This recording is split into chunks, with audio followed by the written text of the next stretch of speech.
I'm John William F. Stigall. This is Steady Sippin TV. I'm usually the host. I have my producer, Miss BJ. She get down. Miss BJ, she get down. But you know what? Miss BJ is going to be the host tonight. And I'm going to be the producer. So let's get this show started. But before we start, I want to let you know. Are you a homeowner? Do you have allergies? Do you have asthma? Well, do you have carpet? Well, get rid of that carpet and get rid of that cough. Call your floors today. Get rid of that dirty, dingy carpet and replace it with luxury vinyl planking without you leaving the comfort of your own home. So call your floors. And just remember, they're not my floors. They're your floors. Okay, so coming up is the host, Miss BJ. Where you at? Where you at, Miss BJ?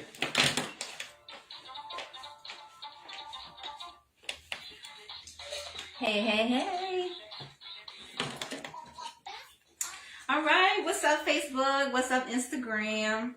So, I'm your host tonight, and I'm going to be interviewing my best friend. Go best friend, that's my best friend, Miss Mell Fenwick.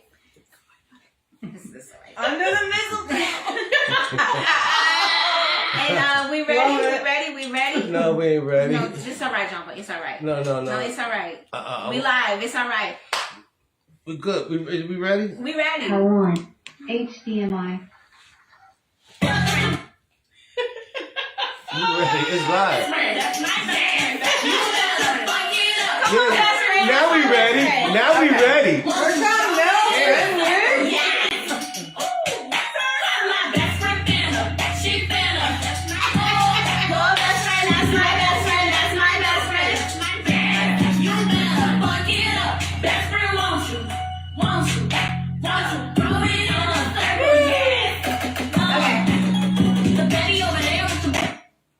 Okay.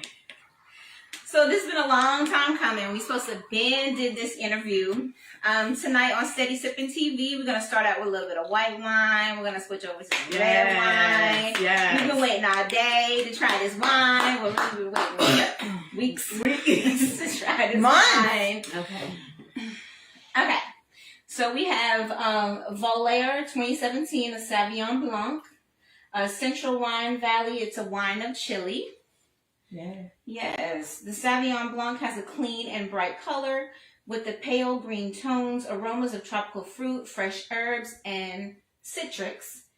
In palate, presents fresh and crispy acidity.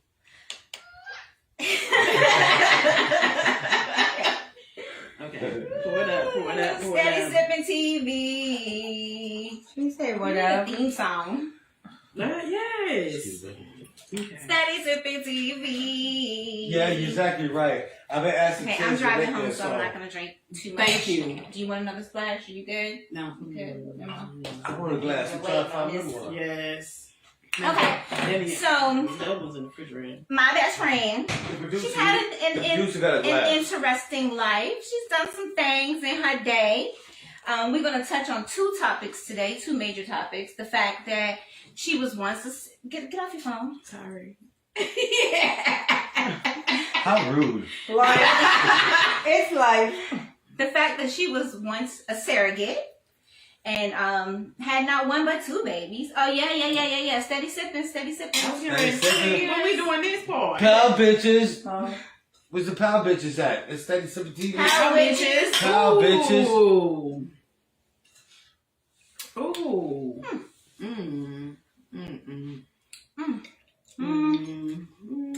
It wasn't all we waited and anticipated. But it is what it is. Hey, I see we got 7 people watching us. Who we got? What's up, Billy? Who we got on the gram? Oh, I don't White boy Billy, what's up? Robin. Yeah, let's shout out a couple of... White boy Billy in Philly. Robin. That's the only name I can see over there. Oh, Robin Branch went to high school. Hey, Robin.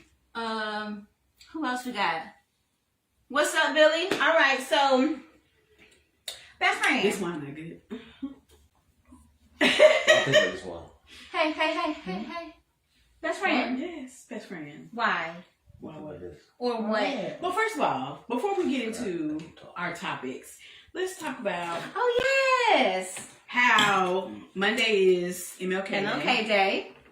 And February, Black History Month. So today we doing some early representation, you know, with the fits and my little I try to do a little something different. Anyway, right? Okay. Best friend rocking the locks with us. Yeah. So that's, hey, we like it and love it too. Okay.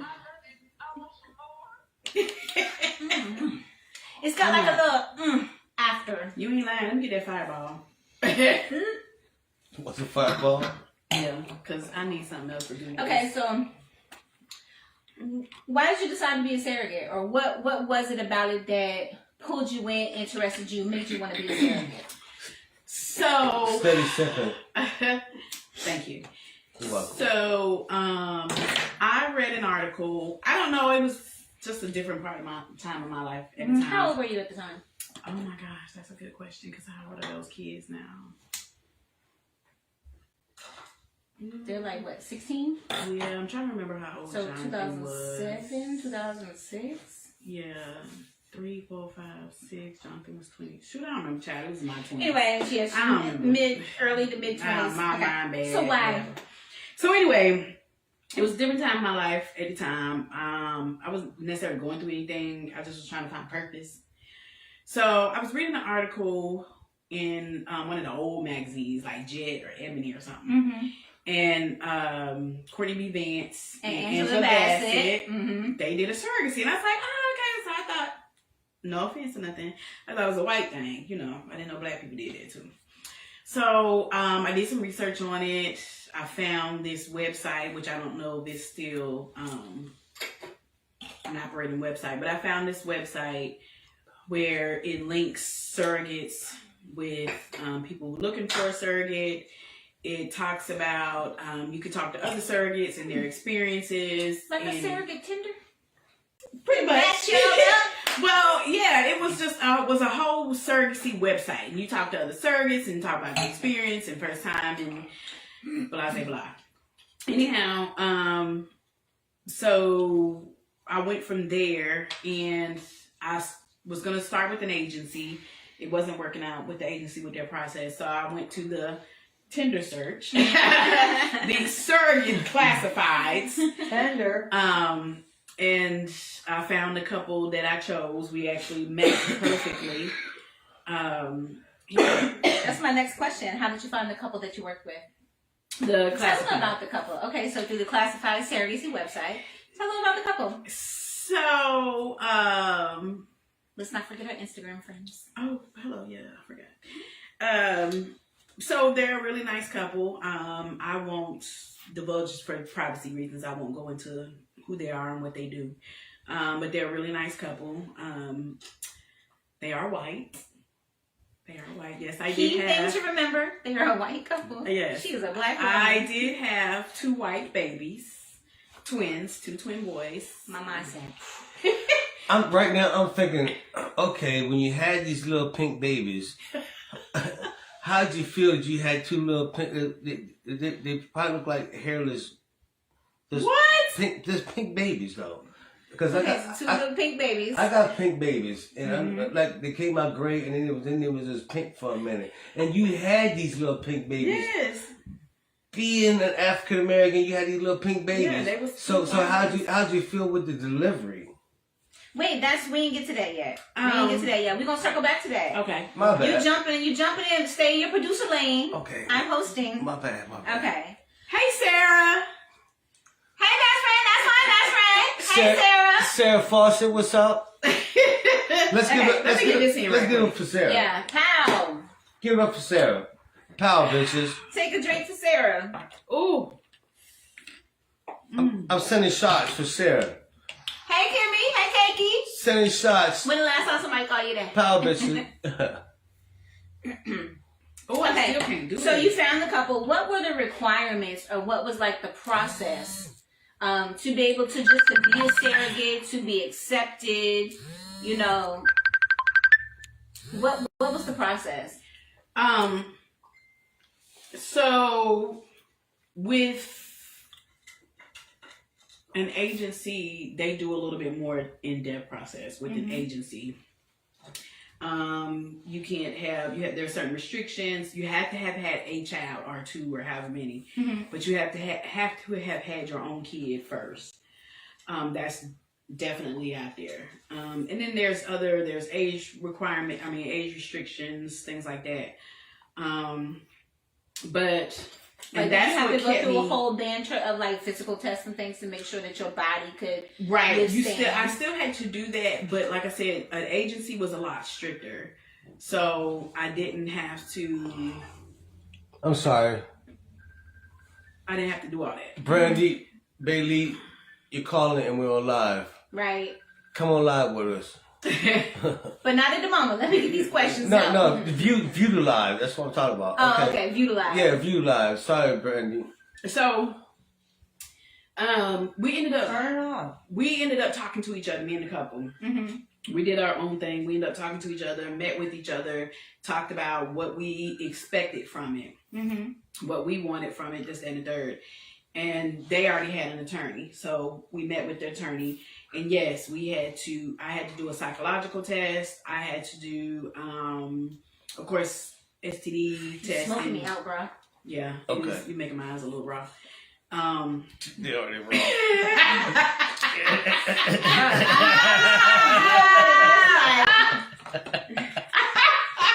I mean, yes, that's great, but that tobacco is like, dang. Okay. I mean, hey, that's what happens when you lie, okay? It is what it is. It's funnier like that. So, I forgot where I was going. We were talking about the requirements, the processing, how you... Oh, yeah, okay. So, I did have to do... Ooh, see You okay? the air. But that's okay. I just wanted to smell No, my that air feels good. I know, but it's... This fine, Mary. You You just can leave it can on you No, there. it's crack. not. I Leave just it wanted crack. to smell go. Yeah, just leave it Leave it crack. crack, baby. Please. Thank you, baby. Thank you, ma'am. Okay. Anyhow. Great job, baby. Thank you. Anyway, Appreciate you. at the time I was dating somebody. Okay. Don't remember, do you? My brain is like, if y'all can see inside my head right now, 'cause I'm like... Yeah, so at the time I was dating somebody. We'll talk about that later, yeah. So we both had to get tested. We both had to get tested for STDs. I don't think he had to do the psychological part of it. I don't remember all the testing he had to do, but we had to do testing together. Okay. We'll talk about it later. So my mind is really like... What the hell is that look? You came My mind is Because like... she's trying to remember who I was talking to. You who I almost was did the talking exorcist. to. What's wrong over here and what's She's trying to wrong remember over who I was there? talking to at the time. Yeah. Okay. Okay. All right, so you had to go through all that boom, boom, boom, Right, blah, blah, right, blah. right, Okay, right. so So- next, let's talk about the insemination process, like how that all came to be. Whose egg was used, whose sperm was used, because we know it wasn't yours. Right. So the guy, his sister used her egg, and the other guy, Because it was a same-sex couple.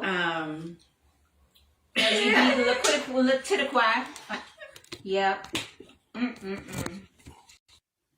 And I said that, didn't I? Yeah, I sure did. And you gave me the thumbs up. But anyway, You did. moving on. You did.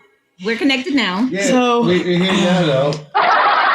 Somebody said bring him on camera. So we're talking about the insemination process. Oh, that's Buck. What's up, Buck? Not right now, Buck. Let me get my interview out the way, then we do some extra. Okay? Well, Not no, right he now. said bring him on camera. Bring him on camera. Buck. What is he talking about? Bring him on the live.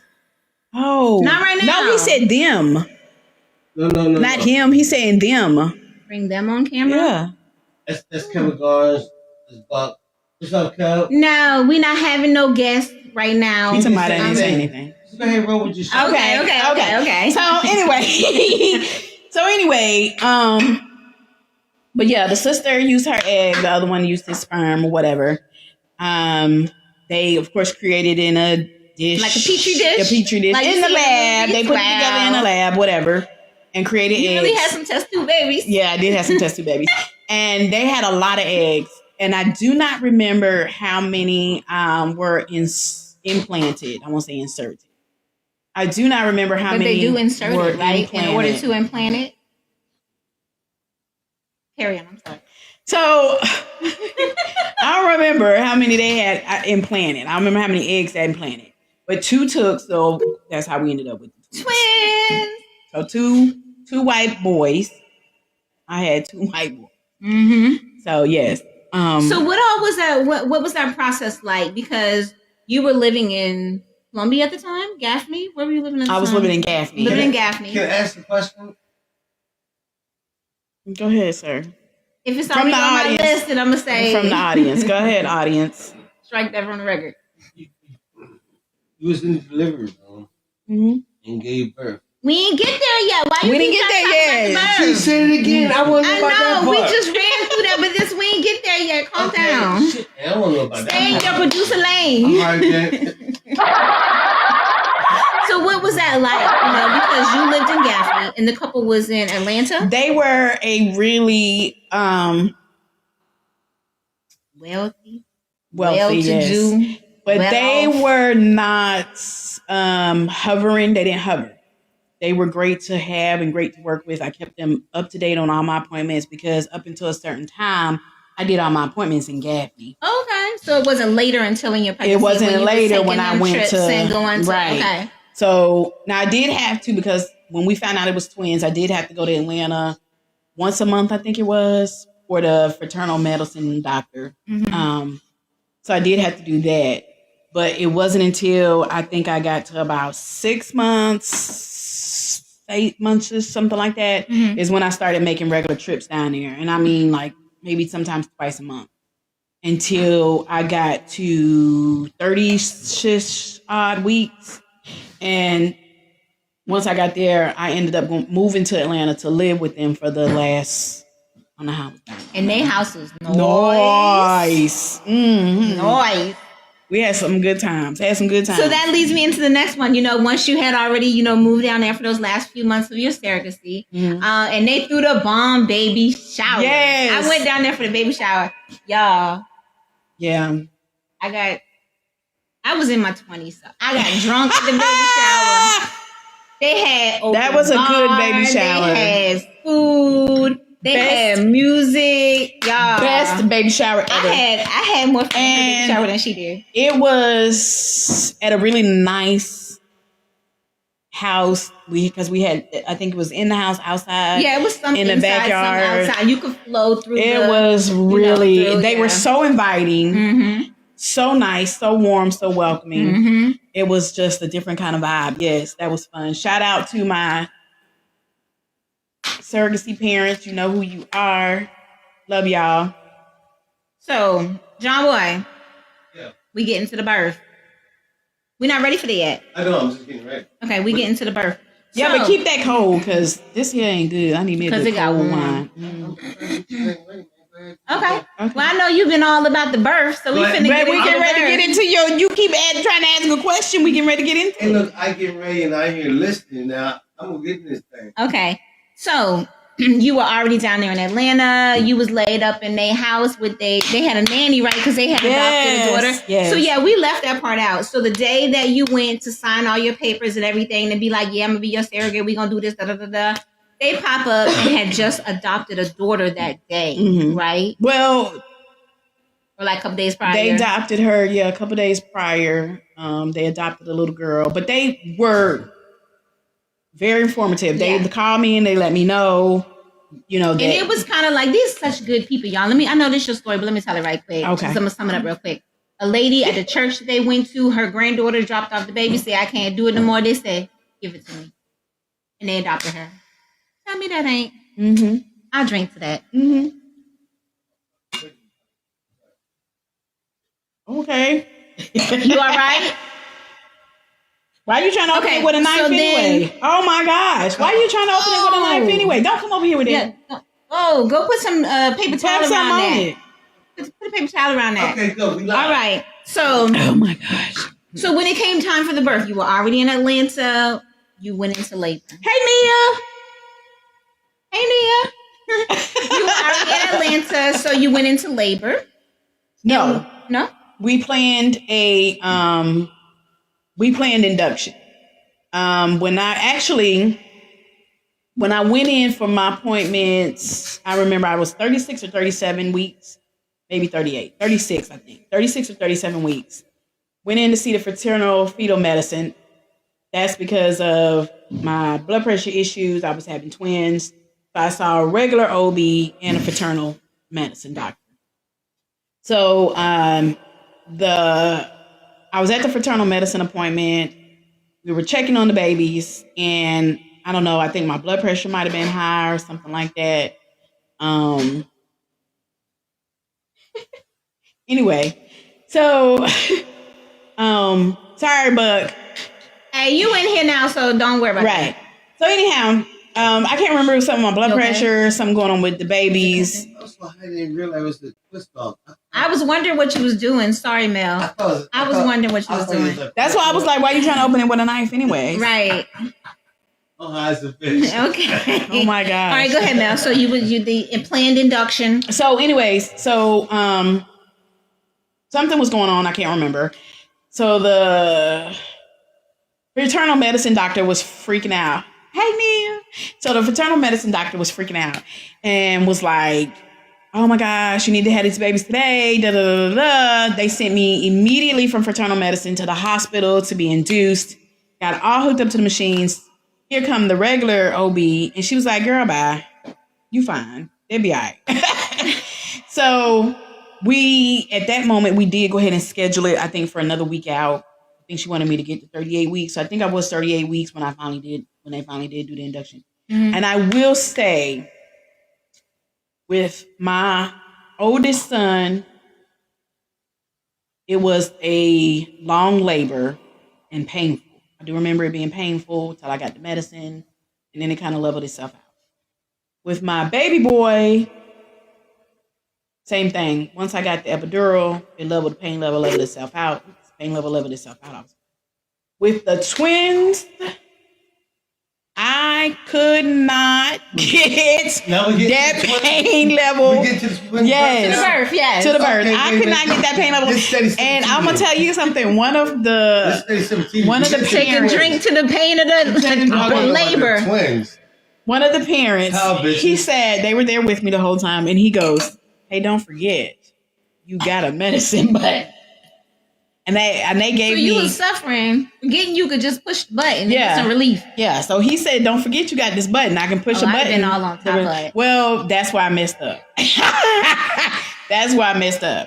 I pushed the hell out of that button and pushed. Till there was no more? I don't know. I used it to my full advantage. Mm-hmm. You was getting fucked up. I was getting pretty much. So when I had the twins, now mind you, I'm carrying around two babies all this time. So when I had them, my body froze. It was like all the heat in my body came out. I immediately got sick. It was the weirdest thing. The nurse thought maybe I needed to eat, and I felt so bad for her. The nurse thought maybe I needed to eat something. I tried to eat something. I immediately threw up on myself, threw up on her. It was horrible. It was really bad. But I want to say, the thing I remember the most about that, and it's so funny, is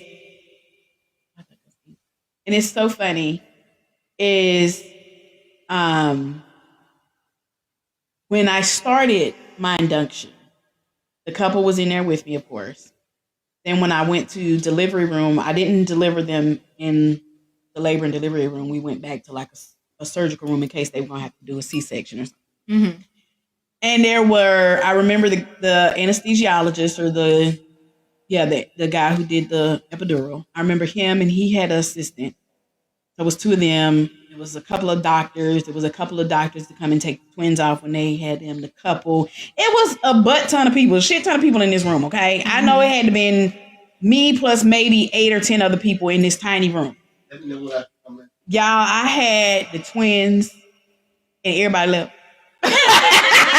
Everybody was gone. They was like, your job is done. Right. Everybody. Good job. I say I let the room got stone cold quiet and freezing, and my legs were still up in the air. They left me in the room, legs cocked up and everything. Wow. So the nurse finally comes back, and I'm like, well, damn, thank you. I'm like, did y'all just forget about me? That's the thing I remember the most. It was so funny. It was really kind of, but whatever. So anyway, that's how. Okay, all right. So you had the twins, and one thing that I really love about the couple that you chose is they've been very diligent about keeping you in the loop and keeping you in contact. Oh, well, you know what? We didn't. John Boy wants to know. What was your question? What's your question? When you popped out these 2 pink babies out of your black cootie cat. Oh my God. What was going through your mind? I wasn't gonna be on camera. Slide over a little bit. I can't slide over. I'm comfortable where I am. Why are you messing with me? You want to sit on your lap then?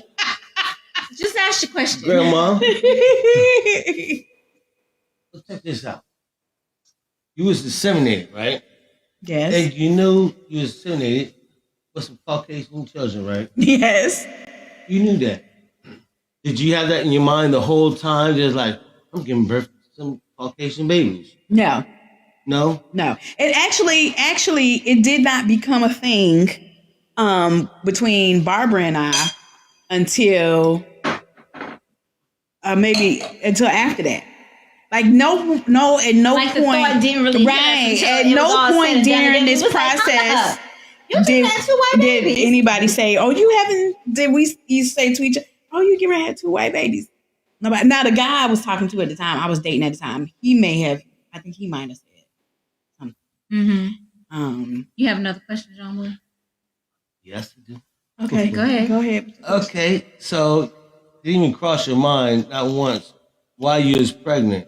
And you was pregnant for, did you go the whole term? Was it 9 months? Like, Oh, that's why I was saying, see, if you would have sat down and listened, you would have heard I said 38 weeks. Well, you said you didn't like cigarette smoke and stuff, so I was... Oh, yeah, he was outside smoking. And I'm high as a And cutting his motherfucker. finger trying to open a wine bottle with a twist top. Yeah, I thought it was a damn... Okay, but go ahead. What's your question?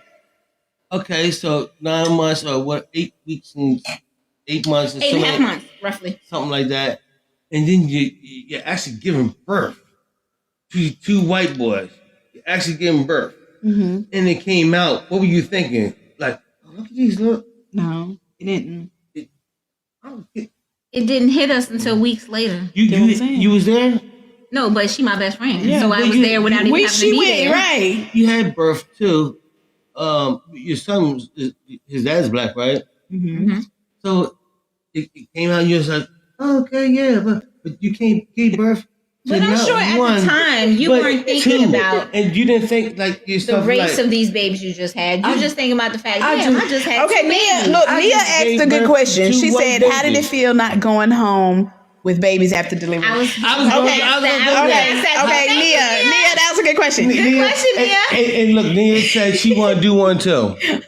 She didn't say that. Yes, she did. Your friend Nia Brooks. Yeah. She said she want to do one too. Oh, she Do a did. surrogacy? No, she wants to do a pod. Oh, you want to do a pod? Oh, yeah, she did say that. She did want say to do a that. pod? She did say Let's do a that. pod. You got to do a pod at John. Let me answer her question. Hold on. But that's my same question. Are you gonna let me come back to being a host, or you gonna take over the show? I'm about to be done. This is the Okay. only part I want to know. And Nia, I had the same question. You gave birth to these children, and then you carried them. Well, gave birth, and then they went to their parents, and then you went back to your life. Not speaking for you, but I'm sure that's part of the psychological evaluation to be able to show you're mentally able to handle that. So, not taking them back. Okay, wait a minute. So going into it, I already knew what it was. Mm-hmm. So there was never a attachment. There was never no sitting around going, "Oh, my baby," old. There was never none of that. So there was never any. So to keep it real, you just had to have a hustler's mentality. True. Now, don't get me wrong. I wasn't ghetto. Like, I didn't do no extra wax. But that's a hustle mentality, though. Like, I wasn't riding around the mute, smoking and drinking or nothing. Like, I still carried them. You talking about? She kept gangster. it straight about the money. Right. That's what right. It was just about the money. Out. You taking it different. I wasn't talking about a gang. No. I know what you're saying. I know what you're saying. What I'm saying is I disassociated myself from the fact that these not. But I didn't act like. I still acted like I was pregnant. I'm carrying babies, but I disassociated myself. Like there was no talking to them and all that, or doing all that. No, I ain't do none of that extra shit. She was just a carrier, and she understood that. She was just the carrier. I appreciate you let me have this little piece in your guys' podcast. Now, Nia, I will say, hold on, let me finish answering her question. Okay. Let me finish that Part of your question. Right. Okay, so Nia, I will say, Yeah, she said. I did not miss the babies. And I don't want that to sound wrong. I did not miss the babies. I missed the experience of it all. And I did have a touch of postpartum depression from that pregnancy, only because you got to think I went from a rags to riches type thing. Because for a moment I got to live with these people. So we enjoyed just being that freedom of not having to pay for anything, not having to worry about anything. It was amazing, an amazing experience. So it was, once it was over, it was over. There was no talking to them anymore. There was no seeing them anymore. Not at first.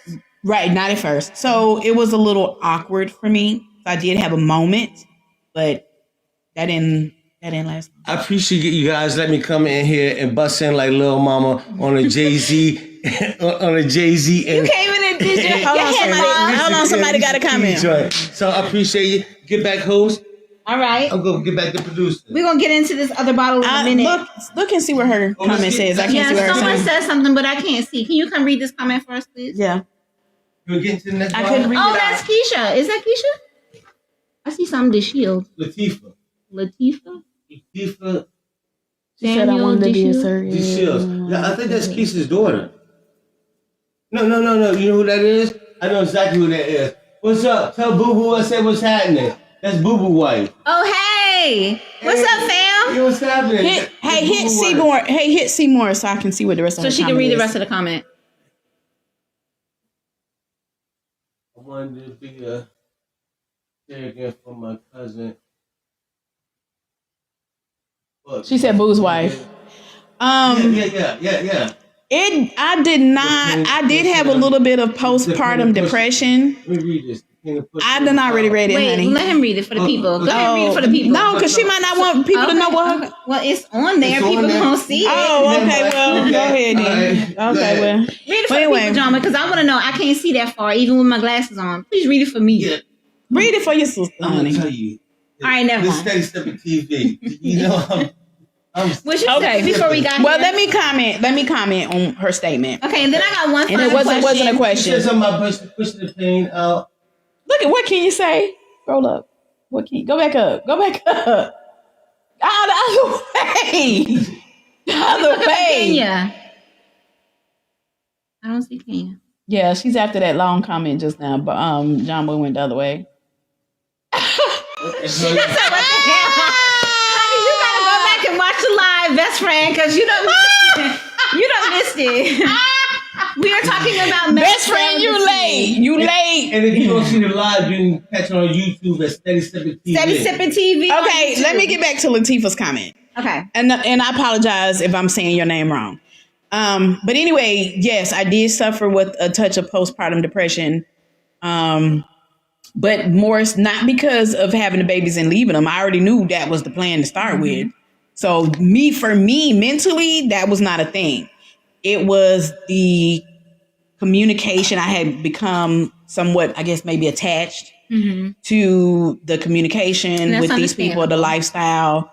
I mean, it was a lifestyle. Like, I really enjoyed these people. I really enjoyed their friends. They were friendly. They were outgoing. It was so great. So yes, I did suffer a bit of postpartum depression because of that. But with a little bit of therapy, medication, I worked through it, and I've since moved past that. So, right. Yeah. So, in the years after the surrogacy, yeah, we're almost ready for that in just a minute. Keep that in the refrigerator. We getting ready to get into that. Okay. Because it's my last question. So, in the years following the surrogacy, I think it was probably maybe about a year later, you said, I'm going to try to do this again. Yes. Wait. Okay. It's not good. So you said I'm gonna try to do this again. So what was that process like? I tell you what, this is your last question. Let's go ahead and do this last bottle of wine. No, we're saving that wine for something else. Questions for that bottle of wine. Oh, hell yeah. Yeah, we're saving that wine for Calm down, producer. Hey, shut that door. Okay, go ahead. Okay, so I'm sorry. I was saying like about a year after you did your original surrogacy, you thought about possibly doing it again. And in that time frame between you starting the process, having the twins, waiting a year, and then deciding to do it again, a lot had changed. Thank you, ma'am. Even as far as like the type of people you were encountering in the search. Because if I remember correctly, it was some lady that you were trying to be a surrogate for, and she was just helicopter mom to the max, Yes. like want to totally be fully involved, engrossed in the process. And you was like, hold up. I'm not gonna lie. I was not anxious to do it again at the time, but I did want to do it again. And I wanted to do it with a black couple. I really, really wanted to do it for a black couple, same sex or otherwise, or hetero. It didn't matter. I just wanted to do it for a black couple. This particular couple, while the husband had come to terms with the fact that they were not going to be able to have kids naturally, she had not. One appointment, I remember we went and saw the doctor, paternal doctor, together, and he was like, it was like he was reiterating to her that this is not going to happen. She, somewhere in her mind, that just wasn't clicking, and that I have. So she was starting the process, still not fully coming to grips with the fact that I can't ever have a child, and this is the route I need to go. Right. But I still can't come to grips with They were entertaining that route because, of course, that's what I was there for. So they were entertaining that route. She just was not. I think it was more of a husband thing than a her thing. I love you too, Nia. But so I really felt bad for her in that particular instance. And then, like I said, I tried again. I think I did the psychological thing, and the people I did the psychological thing with that time.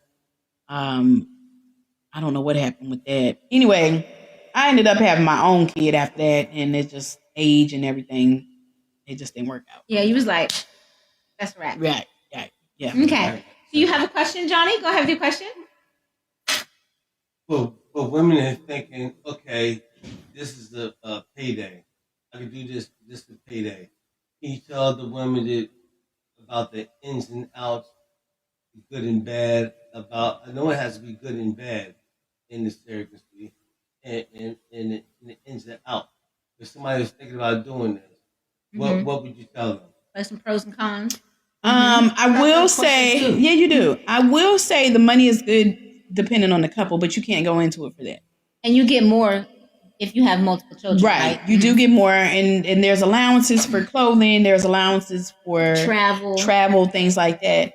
However, like I said, that cannot be your motivation behind What can't be the motivation? The money. The money. No, your motivation behind it has to be wanting to help somebody. Because if you focus on the money, that's what I want. You're not going to focus on helping. Yes. So my thing is, because there's people out here that want to be able to do this but can't afford it. So while they may be able to compensate you some kind of way, they may not be able to compensate you the way that you're looking to be compensated. Right. Like your next couple might not have been as extravagant as the first. Right. You know, that's just the couple that I looked up having the first time. But I have asked, like the comment Nia made, I have asked, hey, can you want me to help you out with this? For me, the reason why I did it, because at the time, not so much now. At the time, I didn't mind being pregnant. I'll be pregnant all day long, all that little extra attention you get. You know what I'm saying? But here, take the baby with you, because I ain't keeping it. So what you're basically saying is, if you're doing this for the money, that's totally wrong intentions, and you won't. It won't be good for you. No, I'm not saying it's totally wrong intentions. It probably has to be in your heart that you want to help this couple, right? More than just say it's a payday, right? Because it's not as easy as it may sound. Like, oh, you get pregnant and you have a baby and you give them the baby. No, there's still stuff you got to go through. There's still stuff you got to do. Appointments. You got to be able to bond with the couple. You might end up with a couple that's a helicopter couple. They want to know every step you take. They don't want you to have no boyfriend. They don't want you to have no life. You know what I'm saying? So. And then over top of all that, you had to give birth, and I couldn't imagine that. The other night, I ate some hot sauce called the bomb, and it made my stomach hurt so bad. It was hurting so bad. I had to go to the bathroom. I just sat there. I was like, is this what contractions feel like? Oh No. my God, this shit hurt so bad. And then when I took that shit, it was like, oh my God, thank you, God. Man. I will say this. When you said postpartum, when you said postpartum, you missed the fact of being pregnant and going through that process and this and this and that. When I had Nasir, and I had Nasir at 25 weeks, he was 15 weeks premature. I didn't experience a full pregnancy. And for years after that, I thank God for my baby. I thank God he came when he did and everything worked out the way it was supposed to. But I kind of grieved the fact that You see what Buck said? get to have a full pregnancy. Yes, I see what Buck said. I didn't get to experience. I didn't get to experience all of that. I mean, I thank God I didn't have to do that glucose test and drink that stuff and all that jazz. Yeah. But I didn't feel kicks. I never felt a kick. All I ever had was flutters. I had a few flutters. When I would eat chocolate pudding, Nasir would give me little flutters. And shortly thereafter, I had him. So I totally missed out on a whole trimester, really, of pregnancy. And for years, I felt cheated. And I really desperately, not to make this interview about me, but I really desperately wanted to have another baby. And I held on to that for years and years and years. But when I let that thing go, I let that thing go. And I tell you, now, whew, I thank God. One and done. One and done. Right with you on High that. five. Well, we'll do it over the Come on, camera. high five on that. Yeah, baby. One and done. Now I got And I the mean, ring. God knew what he was doing, because one thing I always feared with having a baby was actually having the baby. I always feared the birth. My labor was bad because I was in labor for 10 days, but whatever. He was so little, he just popped right on out. You know what I'm saying? So I don't know what John Boy doing. But anyway. So that was my last question for that. We're going to finish these last little sips in our glass, and we're going to move into the next bottle. I finished my sip. And then we're going to talk about what your current profession is. Yes. Yeah. Okay. Well, Are you enjoying the interview so far? I am enjoying the Good, interview. good. But We're you having talk a to good time. John Boy. I'm gonna. You gonna take a potty intermission. break? Okay. Go I'm on. gonna tell people I'm taking a potty. Yeah, break? this live. Party time. This live. Okay, go ahead and talk John Boy. So, John Boy, since you're so anxious to talk about trending topics, and she and I don't really come on over here. Come on, let the people see you. Okay, I was setting up the next. We'll take a couple of minutes to talk about some trending topics, okay? I was setting up the next. Because she and I not gonna do that.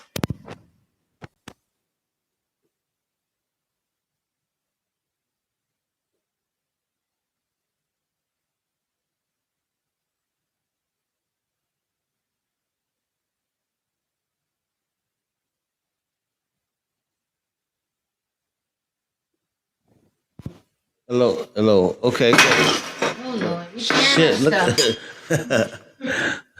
Love it. I want to talk. I want to Y'all talk. like my dress? I want to talk about. Check No, I his look big in dress the out. house, but whatever. No, you fucking don't. I do. No, you don't. I ain't lying to myself. You can lie to yourself. But I know what I look like. You're gorgeous. Thank Stop. you. Stop. Thank you. Okay, So what did you see about the Cat Williams? Let's talk about the Cat Williams. I didn't. Hold on. Let me and John Boy have five right quick. Let's talk about some trending topics, because you and I are not going to talk about trending topics. So what did you think about this? So Cat Williams? I didn't see the whole interview, but Cat was, what they say in the ASL, Cat was standing on business. He was feeling, yeah. Cat was talking about the ASL. Yeah, so I sent that to you on like TikTok or Instagram or whatever, standing on business. I don't know what the ASL is. American Sign Language. Ooh, let's touch on that too before we transition. Okay, but okay, what did you check out though? So I mean, I didn't watch the whole video, but Cat was standing on business. He was telling who it is, what it is, how he feel. You know what I'm saying about this, that, and the other. Cat had receipts, and they tried to call him out on something. He just got his dates wrong when he was talking about the Kings of Comedy and stealing jokes and whatnot. But I didn't see the whole interview, but what I saw was good. Listen here, boo boo. Looking like First of all, I'm going to tell you right now that Steve Harvey steals jokes. Our Come this daily way, bread. Cowboy. He took Our everything daily from me bread. and Eddie Murphy because we are the true kings of comedy. If you're a true king, nobody has to tell you the king. You already know that you're the king. Everything he said was just like the views on Club Shay Shay. I watch Club Shay Shay. The views is incredible, and the stuff that he was saying now the internet is just posting stuff like, here's that joke. Here's that joke. Here's his proof. Here's that proof. The internet will come through with the receipts. But he said, one thing he said he probably went to jail about 30 times. And you see his I probably didn't mugshot. get that far into the You see his mugshots. His mugshots look crazy as hell. But one thing I respected that he said is He kept was everything like, real. He kept everything real. I respected that he said, like, people out here saying that I'm on drugs and I'm doing this and that. Where the proof? Where is somebody that said I did said drugs with them? Where is somebody said that I was out here wilding out with them or whatever? But I don't know. I don't know either. But Diddy, you want to touch on Diddy? No, I want to talk about Jonathan Majors right now. Oh. That shit is fucking crazy. Disney dropped Jonathan Majors. He's got convicted of 2 charges. Assault or something. Yeah, and there wasn't Y'all excuse me, it's a medical there wasn't thing. no big charges. There was Well, how could it be? I mean, if you seen the video, it was like him and his wife was not even really fighting. Like she was grabbing on him or pulling on him or something, and he ran. You got assault charges for running away? I don't even understand that. And did you see when he went on, what was it, Good Morning America? I didn't catch And he was that. talking about on Good Morning America, he was like, I ran. And I still got fucked up with it. But he was like, imagine if it was a little white woman running and a big black dude running behind her. I'd be dead. I'd be dead. Now he got convicted of 2, what is it called? Misdemeanors. Well, at least it's not a felony. He got 2 misdemeanors, and Disney dropped him. He had Ant-Man coming up. Was it Ant-Man? He had a few. He's going to be in the Marvel, and he had so many. Well, we loved him in Lovecraft Country, right? Yes. Yeah, that was. He was really dope in good. that. He was dope in. Did you watch that? No, Lovecraft Company. No, Go back and watch You it. were telling me about that. Lovecraft Country. It's really good. No, but the Did cowboy they even have a joint. season 2 or just one? They got The season? cowboy joint was dope as a bitch. Oh, the Harder They Fall. Oh, that was so good. That was so good. I mean, I love me some Idris Elba, but Jonathan Majors came through. Oh my Leon God. Cole came And that's through. what- Regina King came through. And that's why I'm so interested in seeing the Book of Clarence. I don't know how I feel about that one. Hey, it's the same. It's given very blasphemous. Blasphemous or whatever. I don't know how I feel about that one. Listen to the Breakfast Club interview With who? with the director, the producer, the guy. Okay. Did the I whole did. shit. I caught a clip of it. Listen to And Breakfast he was saying, interview. it was the greatest thing in cinema in 150 years. And he was saying about how people feel about their religion, how they feel about their God. They wouldn't take it like that. And he was basically saying that this is like another point of view, and it's not like actual factual, but black people is there. He said in 136 movies that's ever been made about Christ, you never see a black person in there. And he said, "You gonna tell me?" Well, then he hasn't watched The Chosen. He said, "You gonna tell me that black people wasn't there?" I would say The Chosen is the most accurate recent representation I didn't of see The Chosen. Bruh. I want to see that shit. Season 4 is coming up. Let me tell y'all, season 4 is coming up, Tell and me it's going about to be it. in theaters. Tell me about The Chosen. It's basically the life of Jesus. I've been telling you about It is so good. Like, And there are black people there? when I was watching the last season of The Chosen, like, it really put me in this place in my life where I started to have a hunger. I know. She swerved into the camera. I know.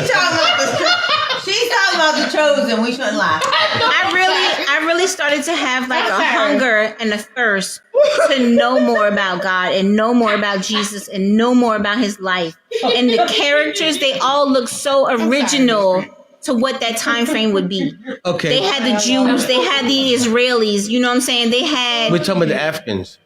They had black people. They had Tamar. She was Somali or something like that. And they had an actual black woman playing that role. And where can I find Chosen? If you remember, you can find it on Philo. I'll give it to you later on that. Okay. And I have to see that. Yes, it is very good. It's very good. Season 4 is coming out, and season 4 instead of quiet on set.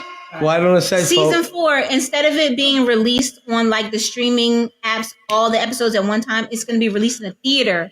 And I'm so excited. I'm so excited. After I listened to the guy, I can't remember his name. Oh, he was on the Breakfast Club. The producer? Yeah, the Or director or whatever. He wrote it, and he did the composition on it. The music? The score, the whole thing. Okay. He sang, he wrote the music, aside for rapping parts, like Jay-Z is on the joint. Mm-hmm. There's a few different rappers on the joint. I think Kodak Black is on the joint. Okay.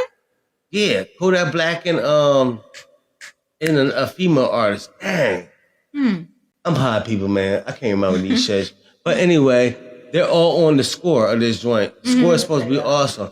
And when I listened to the interview, I was like, I like to go to the movies with Daddy to watch this. Okay.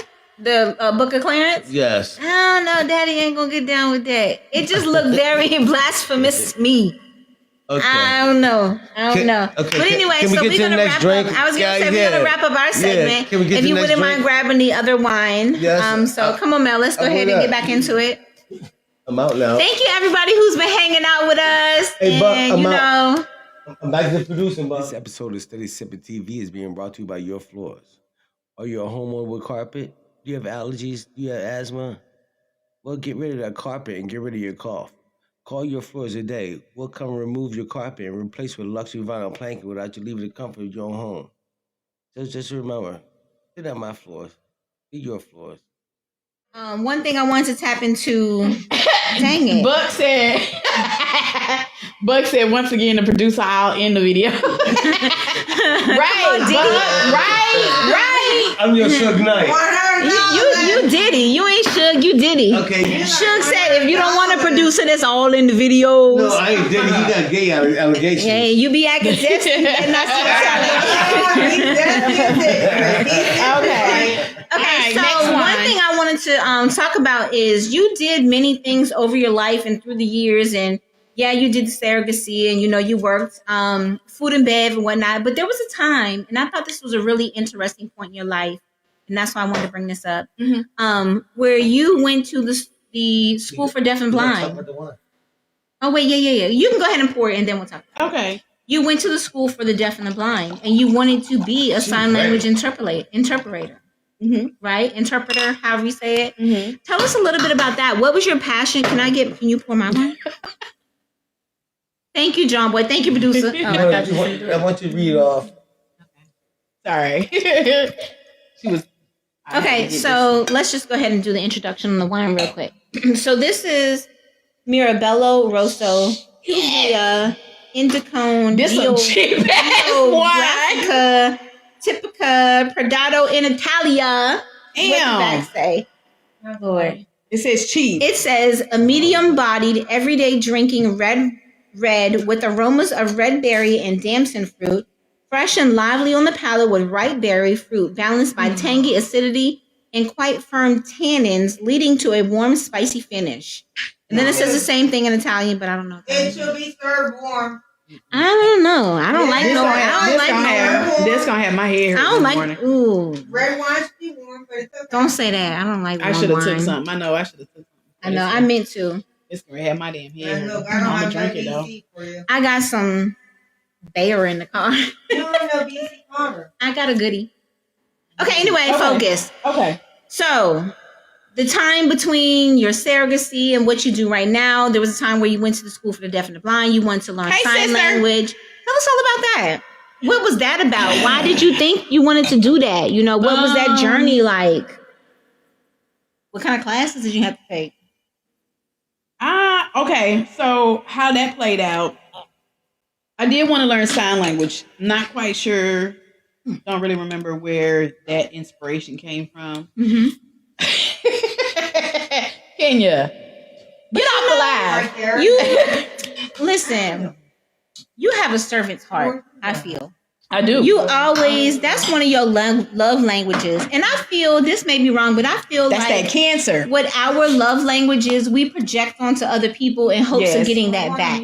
So you like to serve people, you like to be of service, you like to help people, hence the fact that you work for 911 right now. That's serving the people, that's helping the people. So I feel like that was a moment in your life with the ASL where you were like, I want to bridge that gap. I want to help somebody. I want to be able to speak for somebody who can't speak. Right. And see, I wanted to do it in a I wanted to do it in an atmosphere where I would be able to help people. Like, oh, I know what it was. I worked for the TTY service. Oh, that's Remember? right. Yeah, where the people called in, you had to type what they said. So I was a TTY operator for a moment. And ooh, girl, that's going to lead to a whole nother conversation. Right. So I forgot about that. I was gonna I was a TTY operator, and I was the link between people and talking to other people. So like a person who was hard of hearing would call in and type, and I would use my voice to talk to the other person, and then I would type back to them, or I would open up the lines of communication between them. So much has changed over the years since then, though, that they can communicate. Anyway, so that's what got me into the mind to do an interpreter, is to really help the ones that have to go to doctor's appointments. Because I remember taking some calls where people were trying to make appointments to get their hair done and things like that. So anyway, I moved to Gaffney, and I applied at the School for the Deaf and Blind, and I applied for the Gaffney Housing Authority. And that's how it happened. Gaffney Housing Authority called me first. The School for the Deaf and Blind, I think, called me 2 or 3 days later. And I often wonder did you just drink all of that? Nope. And I often wonder what my life would have been like if I had told the Housing Authority, never mind, and went through the School for the Deaf and Blind. I really wonder. But, God chooses our paths for us, whatever. Right. So, but listen, hold up. This is what I always a funny story about what job? 911? No, we ain't get there yet. We getting to that. Okay, wait a minute. A funny story about being an interpreter. Didn't you say that you was like what? It ain't in the view. Exactly. Listen, they can't. Anyway, go ahead. Focus. It ain't smell. I got you. It ain't smell-o-vision. Listen, didn't you tell me that at one point you was like a low-key girl 6? Do you know what girl 6 is? I love that movie. Yes! I'm not even gonna say on live who I went to the movies to see that with. Yes. Old boy was all breathing in my ear. I was like, oh, please stop. Yes. I did for just a minute. Because it was a Spike Lee joint. I don't know. Right, that's why I wanted to go too, because it was a Spike Lee joint. I didn't think I was going to be watching this movie about this chick being a phone sex operator and having this dude all in my ear and on my neck through the whole movies. Okay, but we won't go into that. Anyway. But you had to do some things like that, right? You had to interpret those type of conversations. That was my whole point. Yes. You ain't calling no names. Don't nobody know who you're talking about, but you had to do that, right? Right. Okay. That was my whole point. So yes. So anyway, but that's how the sign language thing came up. Right. So I was going to do that briefly. I did take one class at the community college. The bad part about it, what kind of turned me off about the whole sign language thing, because I still was going to try to do it, maybe do something part-time. But what turned me off with that was every semester they brought in a new teacher, and it just was like starting all over again. So we never progressed, if that makes sense. It makes perfect sense. So I got bored with that, and that was it. Now, moving forward. That's like getting comfortable with your therapist and then they leave. You got to start off with somebody else. Ain't nobody got time for that. Right. Okay, so someone had asked about a funny story with being a 911 operator. We're going to get to that. So you were with the Gaffney Housing Authority. You moved from there. Then you moved to somewhere in North Carolina. You were like a property manager. I remember coming to visit you there. And eventually you landed on being a 911 operator for Spartanburg 911. So why did you choose that? Or what made you decide that this is a path that I know your servant's heart, wanting to help people. But you tell me in your own words, what made you want to be a 911 operator? I do not know. I was living in North Carolina. Was it the money? It was not the money. Oh. I was living in North Carolina. Honestly. What's up, Zach? Who is that? Oh, hey, Zach. But anyway, honestly, it was not about the money, because it's not about the money. I was living in North Carolina. I do not remember. I don't know. I just decided I wanted to be a 911 dispatcher. For one, I'm nosy. Let's just go on and put that on the table. I am nosy, and I want to know why the police over there? What's going on? And yeah, I needed a job. Like, but I had a job at the time. I had a job. I was a property manager in North Carolina at the time when I started applying for 911 What jobs. was that part of North Carolina you lived in? Nightdale. Nightdale. That's right. I remember I came. They had you in a nice apartment. Yes. Property manager living on property. Yeah, living that was nice. Yes, it was nice. Anyway, and every time I pass through there, I'd be like, "Hey, Mel," even though you don't work there no more, right? But yeah, so anyway, I applied in Charleston first. I applied in Charleston first. That didn't work out. So I ended up leaving North Carolina, my property management job in North Carolina. You remember that? Mm-hmm. Ended up leaving my property management job in North Carolina, moving back to Gaffney, and I reached out to Spartanburg and was like, "Hey, I keep seeing y'all posting for positions. You keep putting articles in the paper and whatnot, but I've applied several times and you haven't said anything." So I reached out to them and she emailed me back, and bada bang, bada boom, here we are 5 years later. All right, okay. So what was like the process or the requirements to be able to become a 911 operator? Because I know you can't just apply and be like, okay, you're hired. What's up, Matt? What is the process like, or what is the requirements to be a 911 operator? Well, you have to be able to listen, for one thing. But the process was I had to come in and do a test first, a test on the computer. Like a typing test?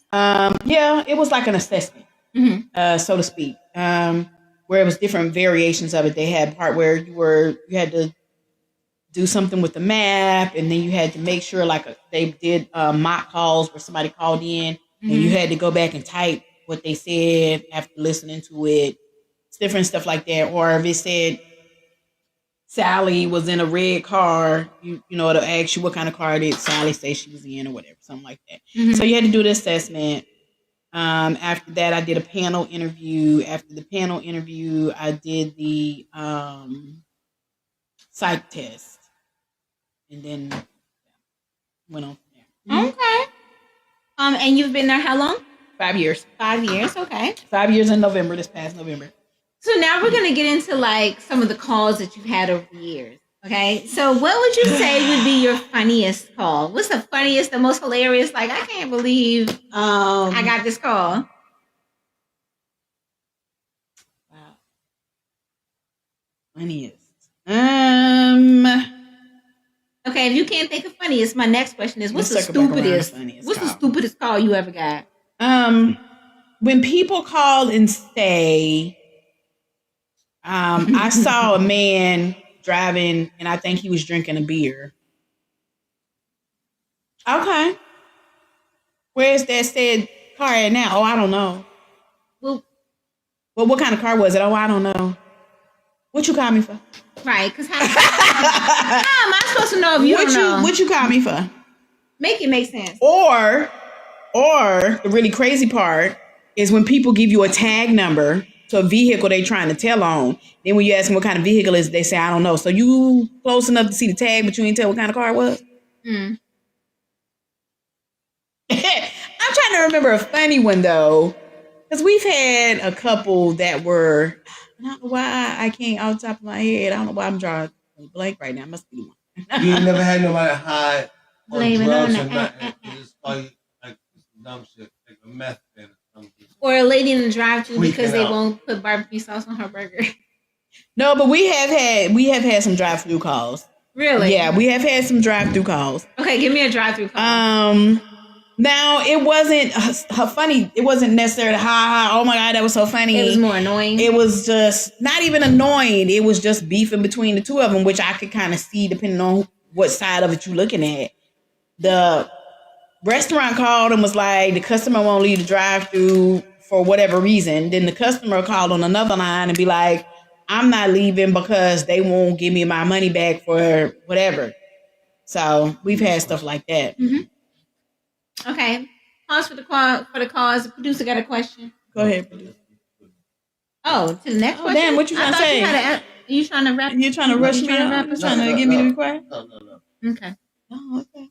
All right. What has been the most challenging call you've ever had? Like it was difficult in some sort of way that really challenged you. Like for me, for example, in the line of work that I do, if it's a new address that's not on the map, they got to get directions. That's a challenging call. What's a challenging call that For those who just started viewing, she's a 911 operator. These questions we asking. Okay. A challenging call. I've had a couple actually. When I have an officer who is in distress, in trouble, and I'm not quite sure where he is. That can be challenging. Sometimes the streets don't come off correctly, or they don't call out their streets correctly. Especially if they start chasing, or like I had an officer one time who was chasing somebody and he was not giving his streets correct. And on top of that, he had a stutter. It wasn't really good. But anyway, but he wasn't giving his streets off correctly. The vehicle he was chasing ended up hitting a house. He just went silent on the radio, so we don't know what happened. We were trying to call him on the radio. The supervisor got on and called him on the radio. It was a really crazy day. Then I had one where the situation could have been avoided, and I can't go into, with me being on Facebook Live, I can't go into a whole lot of details about stuff, but I had one situation I remember that sticks out where it could have been avoided. A gentleman went into a store causing a scene. The employees from the store called police, but because there was something else going on at the time, police weren't able to come. That gentleman left the store and carjacked somebody, and it ended up being a chase. It was really crazy. It was crazy.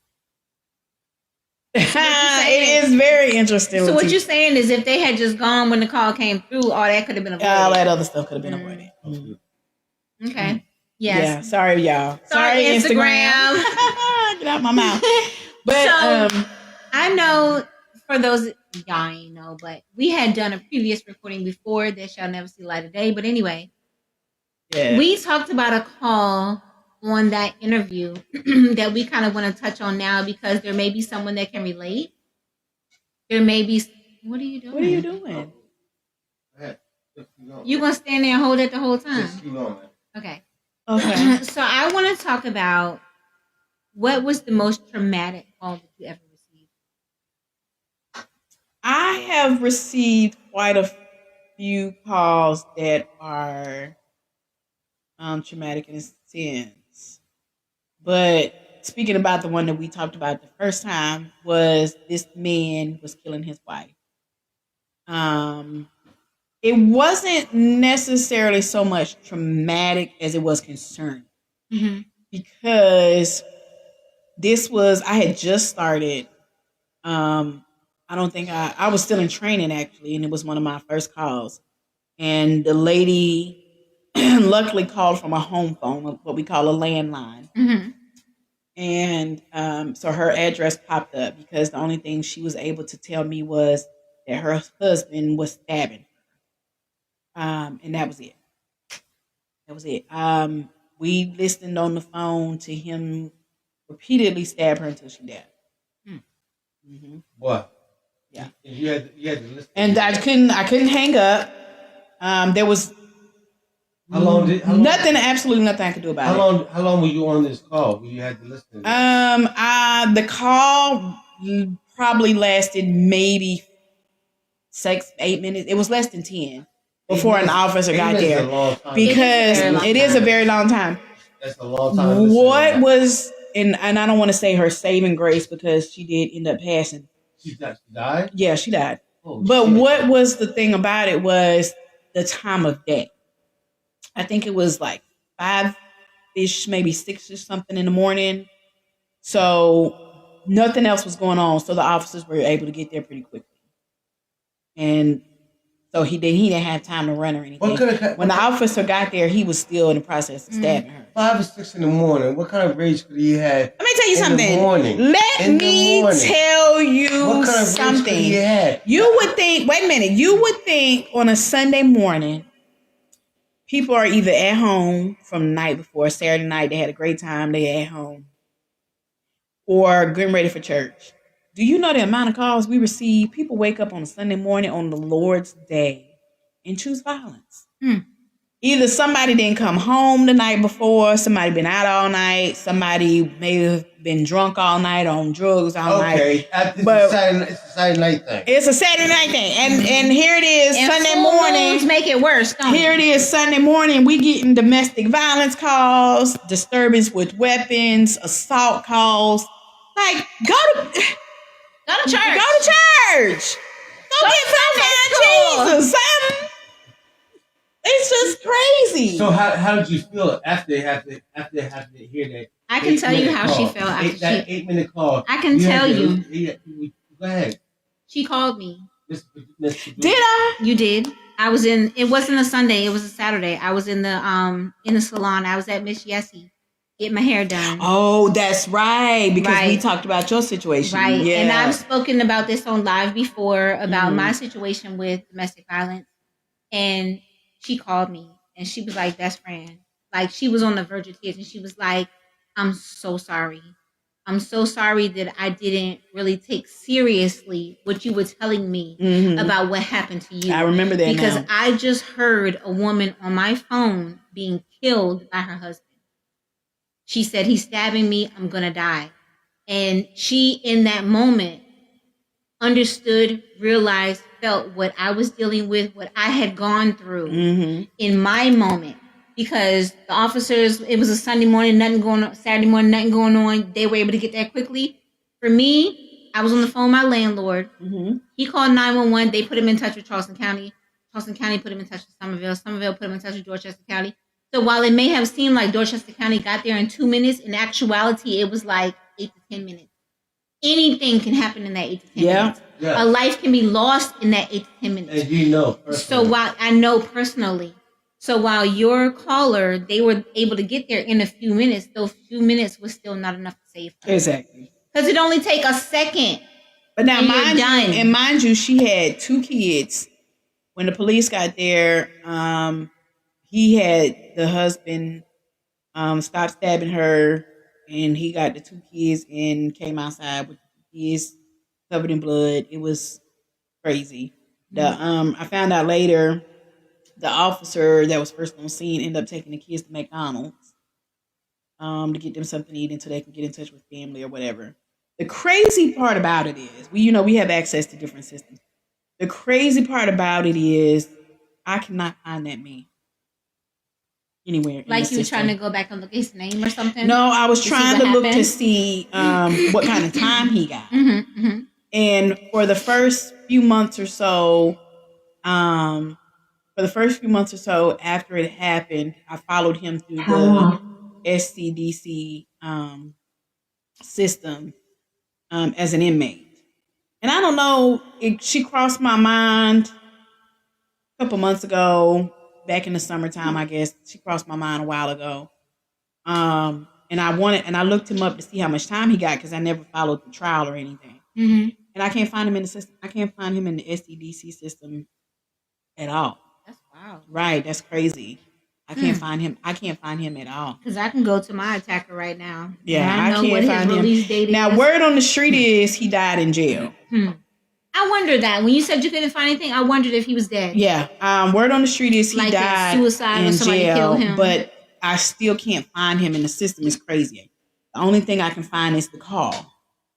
I can't find that he was an inmate, which is a little bit weird, but whatever. That's, So, what is it really like being a 911 operator? Is it like they show on TV?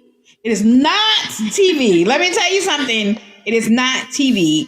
People have the misconception that they call 911 and the police are waiting on their call. Check the population in your city, your town, your area, and look at how many people overall live in the area that you live in, and figure each one of them calling 911 and then figure out your chances of getting an officer right away. Let's think about it. Right. People have the misconception that you call 911 and we can magically see where you're located. We cannot. It does not work like that. Now, technology being what it is now in the 2023, 2024 now, we can kind of narrow it down. But I will say, if you are using a government phone or a phone that has no service and on dials 911, it's going to be between you and the Lord. Because if you don't know where you at, you need to figure it out. With 911 only phones, we can't trace it. Mm. We cannot trace 911 only calls. Now we can, I mean, if somebody was dying, I'm sure the phone company could try to figure. I was going to say, now in the age that we are with, these new shows that are out, Murder in the 21st, where they can do like this geo triangle and they can see what towers you're hitting off of and all that. I'm sure after the fact, they can figure out where you hence was. the name of the show, Murder.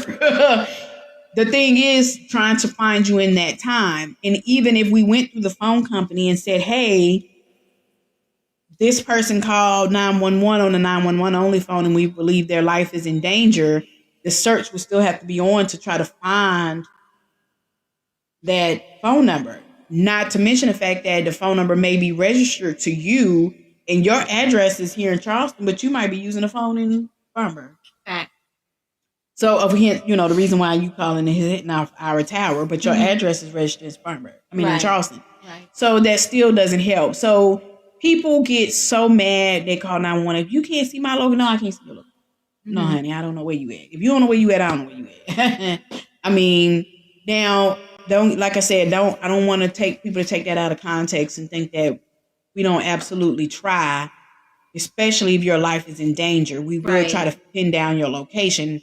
However, if you are calling because you don't like a vehicle in your location or you feel like you're somewhere and you're not safe,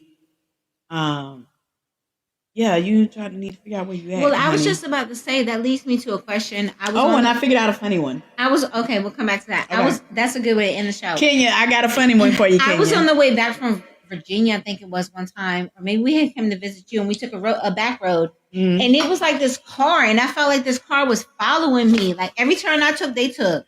I speed up, they speed up. I slow down, they slow down. I'm like, why you don't just go around me? But I was really scared. It was just me and my son. It was like 12 o'clock at night. And I called 911. And I was like, I don't know what to do. I feel like this car is following me. Every turn I take, they take. Everywhere I go, they go. You know what I'm saying? And she was like, where are you? I was like, well, I'm out in the country. My GPS went out. But the last place I was, that was the only thing I was able to provide her. The last turn I took on what road I was on. You know what I'm saying? So that kind of gave them something to work with. But it ended up, when I got to the end of the road, I said, my GPS is telling me to go right, but I'm going to go left and just see where they go. And I went left and they went right. So obviously they were going the same way I was going. I was just paranoid. You just stressed out. I was, being a woman, being alone, just me and Nasir. I was scared. And it was like we've had that late before. at night. We've had people being followed. In most of the particular instances, I feel like I got hearing something in my mouth. In most particular instances, with the ones that we've had, it has been legit. Kenya. Latifah, she said her son called 911 4 times in a row. He didn't know the cops was at the door. Wow. That happened. Let me tell you something. Summertime, spring break, winter break, school out of session, kids call 911 back to back. Now, we'll let you slide them first couple times. But after it start getting annoying, we gonna figure out what your address is and we coming to see what's going on. But anyway, back to what Barbara was saying about people following. We have had calls like that, but they have been legit. Somebody was actually following them. More recently, I had one. This guy was stalking his neighbor. And she left her house and he followed her. The police was able to catch up with him, pull him over. Like he wasn't doing nothing wrong. Anyway, so to round it all out, Kenya, here's a funny one for you. And this is my bad, but it's hilarious to me. Okay, and then we're going to end on that note. Okay. Then we're going to karaoke after that. It's the 50th anniversary of hip hop. You gotta do a karaoke. It's still the 50th anniversary because wasn't the 50th anniversary the last time? It was last year, 2023. We in a whole new year. It ain't been a year yet. We still rocking with that. Okay. So Kenya wants a funny story. So you guys gonna have to pick a karaoke song. You can pick the last karaoke. Remember the last karaoke song? You guys hit that thing. What song? It was a Tupac. Yeah. Is Okay. that what you want? Maybe we'll think about it. We'll All let right. you know. So, a funny one that I have was I was a new dispatcher. I had not learned trained on a radio yet, so I was just answering the phones. And I remember this particular night, this young lady called in and she said, "Hey, I'm in a parking lot and I'm not quite sure where I am." So I found, I had a roundabout location. I asked her what the name of the business is, this parking lot she was in. I Googled it, whatever. The location did not come up right away, but she was like, "I'm in this parking lot and I'm surrounded by these white men." And I was like, "Okay, well, I mean, if you don't feel safe, leave." I'm like, "You're in your car, right? Right. You don't feel safe, drive away." And I'm like, "You're in your car, aren't you?" And she said, "Yes." "Okay, what kind of car are you in?" She told me what kind of car she was in or whatever. And I'm like, "Okay, well, is it, I can't remember what the name of the place was or whatever, but I was like, is it open? Like, what, why can't you leave this parking lot?" And she was like, "Oh, they're surrounding my car."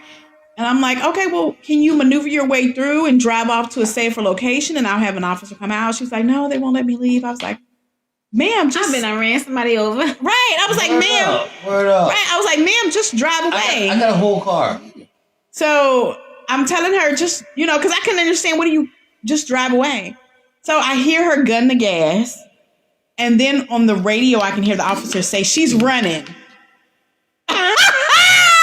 Y'all, she was on a traffic stop. Oh my God. So the white man was a police. Yes. Wow. The white man, she said, was surrounding her car were police officers. And I had no idea that she was on this traffic stop. And I'm like, "Just drive away. What do you mean?" And so I heard when she gassed it, I heard the officers on the radio across the room say, "1080 Spummer, she's running." 1080, is she running? And I said, "Ma'am, was that the police?" And she said, "Yes, ma'am." Now, see, you left that out. You didn't tell me you was with the police. She said, "Yes, ma'am, they were surrounding my car." I said, "So they pulled you over?" And she said, "Yes, ma'am." I said, "Stop. Stop. That's real police. Stop." And she was like, "No, I can't stop now." And so I'm like, so I'm still on the phone with her. She's running. She's literally, they're chasing her. And I'm on the phone with her. And I'm like, "You need to stop. You need to, ma'am, that's the police. You need to stop." She's like, "No, I can't. I don't know. I want to go to jail." And I was like, "Well, did you do something wrong? Like, what's going on? What's the problem?" Your license suspended? Right. What's up? And you holding? so at the end of the day, to try to make the story, it's already crazy. At the end of the day, it turns out she was intoxicated initially for the traffic stop. Is the reason why they stopped her. She was intoxicated. And then, of course, me telling her to run made it worse.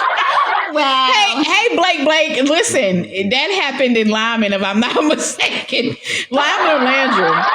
But it was town officers. But anyway, they chased her all the way in Greenville. They had to use stop sticks. And the whole time I'm on the... Stop sticks? Yes. That's like the spike strip? Yes. They had to end up having to use stop sticks. It was As crazy. And I was like, "Oh my gosh, girl." I like You it. need to I love stop. it. I want some I more. did not realize you were out with the police. You need to stop. And so they finally did a pit maneuver. It was crazy. I was on the phone with her. Pit maneuver? Yeah, I was on the phone with her the whole time. Oh, girl was like, "I ain't stopping." The hell was that? I had no idea. When she was just like, "These white men are surrounding my car," I was like, "Okay, so leave." I mean, Wow. So yeah. Okay. Kenya, So there you before- go. That's your funny story. That's your funny story. So before we end this, John Boy, do you have any questions or anything you want to know? I did, and you let me come in and air it out. Okay, cool. So we're good. All right, so what's the Okay. karaoke we doing before we end What this? song? You guys killed. I gotta get around. I know. You guys killed that. But if you want to do something else, let's go for something else. We live this time. I don't know if I want to do karaoke. We was live last time. Every time we go live. Hey, that will never be seen. It never will be seen. It shall never see the light of day. Thank you, Kenya. I like it though. So what do you want to do? Something you I maintained my composure this time. I was out of control. something you know you can crush. What song you know you can crush? Baby got back? I don't know. Grandma. What you got? Okay, what song y'all want us to do? Yeah, give us a suggestion. Okay. They're gonna do a karaoke song. We basically gonna do a sing along. And it's the hip hop 50th anniversary, so it's gotta be hip hop, not no R&B. What song you want them to do? Come on, Instagrammy. What you got? I can't see squat over there. Sabrina? I can't see nothing. Yo, Sabrina, what song? Kenya, what song you want us to do? What song should they do? But they gotta crush it. They gotta kill this song now. So pick something we might know. I'm gonna tell you what. I'm going up. I'm gonna up the thing right now. Okay, well, you pick a song. I'm gonna up this thing right now. No, talk to the folks. Talk to the folks. I'm up this right now. I'm gonna tell y'all something. What is the up in it? This wine is not good. It's not the best, and it's cheap. But it is doing what it's supposed to be doing. Cheap. It ain't expensive, or maybe it's expensive, and that's why it's not good. I don't know, but it's doing. It's look, Kenya, It is giving what you best Hey, friend. look, I'm so high. I look like Kenya was coming through the door. I see the door. Hey, Kenya. Look what she said. Which I can't see. When I said, what song you want us to do? She said, nothing, y'all can't see. Wild Irish Sing a little Rose. TT.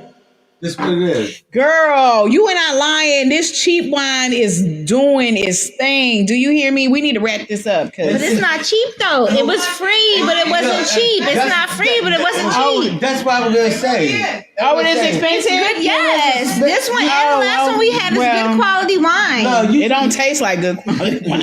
Well, we don't have a good quality palate, I guess. We like cheap. No, but the wine you drinking, these 2 bottles right here. This is quality. This is quality wine you're drinking. Quality shit. This is quality wine. I'm not going to say that real loud. I don't want to hurt nobody's feelings. You're in the fucking microphone. You said that. Hey, these are just white wine. We just winos. Okay. Okay, so What song we gonna do? no, this is what it is. You pick the beer, whichever one you want to pick. They're the same, ain't it? I don't want. Oh, we're going to do beer after wine? I don't want a stout. No, this is what it is. I don't want We're a stout. gonna be the people making bad decisions in the Well, morning. they said, listen, wait, pause. Molly says, beer before liquor makes you sicker. Yes. We've had wine, Yeah. and we haven't had beer yet, so we're gonna give it a try. So this is what we're doing right here. What Would we you doing? like to? I don't want stout. Would you like to tell them what this beer is called? That's what it's called. Sound like it. This is something Derek would like. Shout out to Derek. Derek. Derek. Where that come from? I just saw a post earlier that he was tagged in, so that brought him to mind. But he would love a hit him up stout. on DM. Yeah. Okay, that's what's up. Whiskey barrels. But Derek? It's yeah. Boulevard Brewing Blah. Oh, shit. Boulevard Brewing Company Barrel Stout. Take the damn picture. Barrel aged Imperial Stout. I don't want a stout. Okay, here's the other one. You like that stuff. Here's the other one.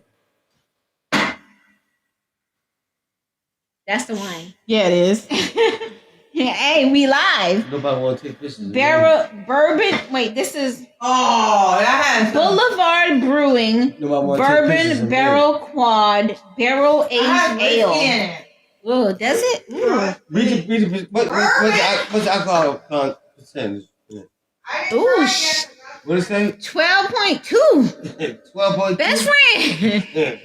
Wait, who driving? What's the alcohol No, percentage? hell no. We're not doing this again. 11.8. I'm driving. I'm good. Okay, so I'm good. This is the game. I'm gonna eat a little bit after this, soak up some alcohol. Either you go pick the we wrap this up. Either you go pick the karaoke song, both of you, or somebody out there just watch go pick the karaoke song. Pick us a karaoke Or I'm song. gonna pick it, Finish your and wine. you gotta crush it. If you don't crush the Well, we karaoke, gonna crush it. if you so. don't crush the karaoke song, then you guys gotta split this beer. No. and drink one of these beers. Nope. Spit it. No, split it. Split. Hmm. Okay, are you ready? Who's gonna pick it? What's the song? What's the song? No, we're not doing no Love Shack. It's a little old thing and we can get together. I can't hear, please, sir. On the mattress. So figure it out. Figure it out. Figure it out. That's the one. That's the one. Oh, we taking pictures, y'all. And Sorry. we on live. Okay. I got the song then. I got the song, okay?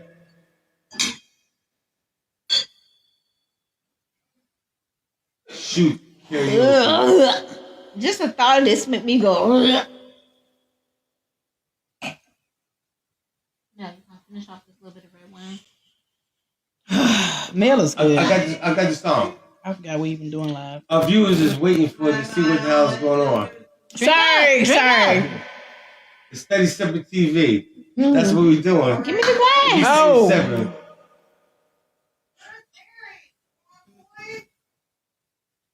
Okay, what song we doing? I got it.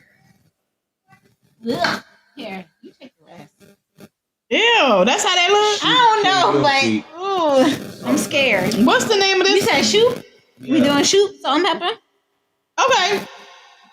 She said okay. Shoot it is.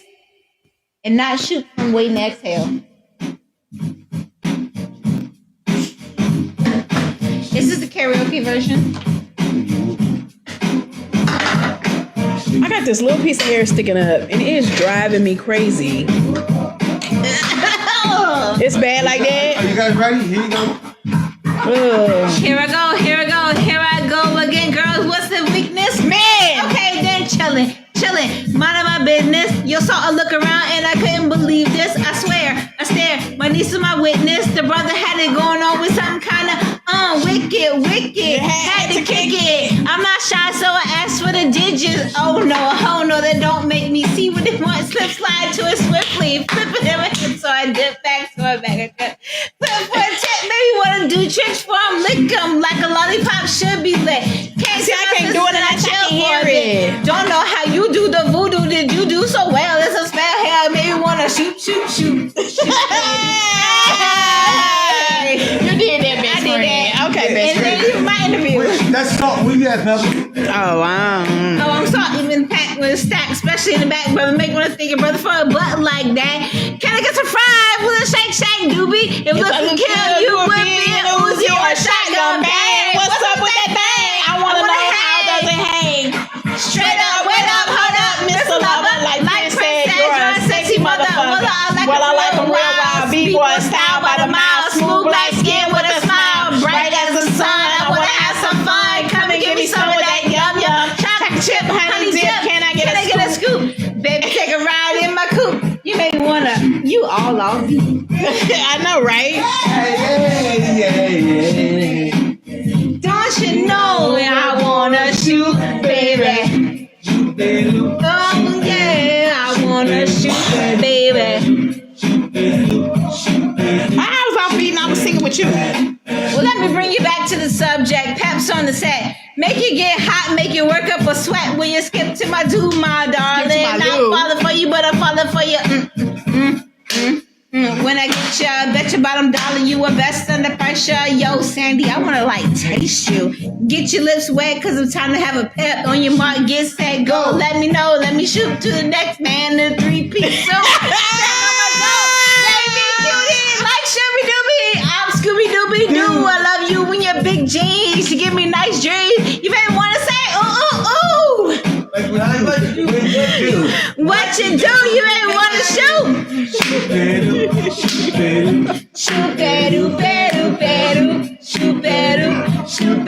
Oh, this shoot.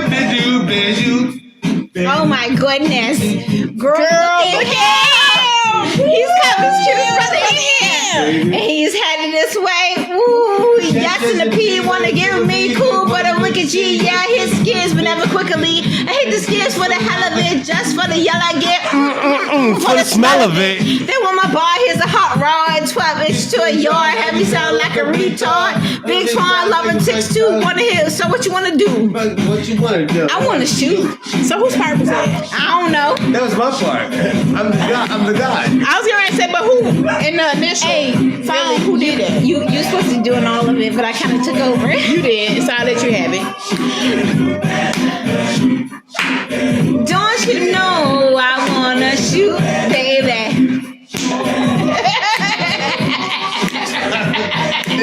Don't you know I wanna shoot, baby? Okay. Hey! Look at Kenya. Look at Kenya talking about. Look at Kenya talking about that's not gospel. Listen, hey, hallelujah. Hallelujah. Praise the Lord. That was awesome. Thank you, G. She did. He know my heart. That was awesome.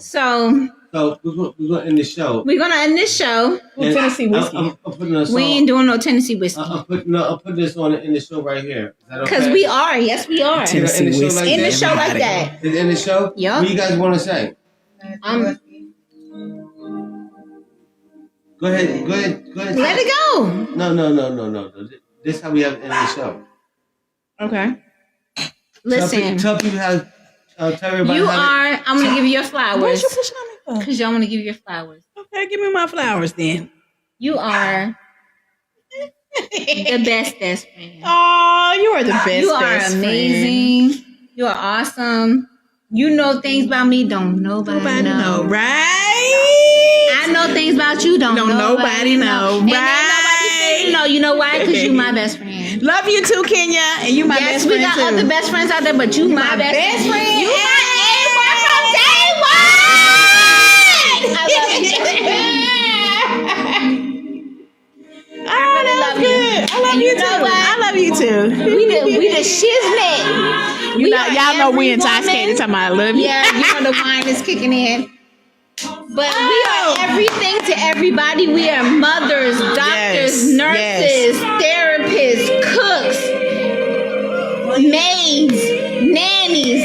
We do it all. Educators. Yes. Me. Love you too, Sarah. Have a good night. Oh.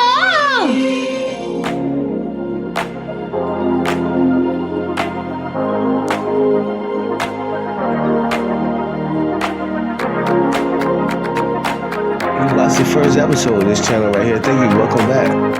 You know, I interview different guests. I don't have a guest today, but the main thing.